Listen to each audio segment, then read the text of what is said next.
Hi everyone. This week's trade of the week was an easy one. This is Leigh Goldstein from 10-Minute Trades. Let me show you which trade it was.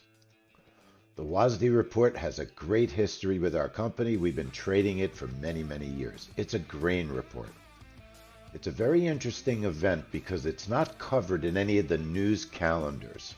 So we don't know for sure when the news comes out, but we've been trading it so long, you'll see as the clock ticks down, my orders are going to show up on the chart.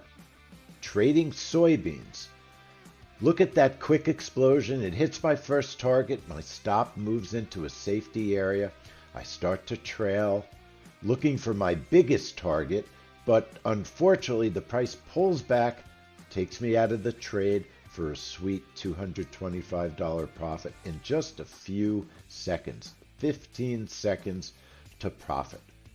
The WASDE Report, another winner. We've had 5 out of 6 winners over the past 6 months on the WASDE.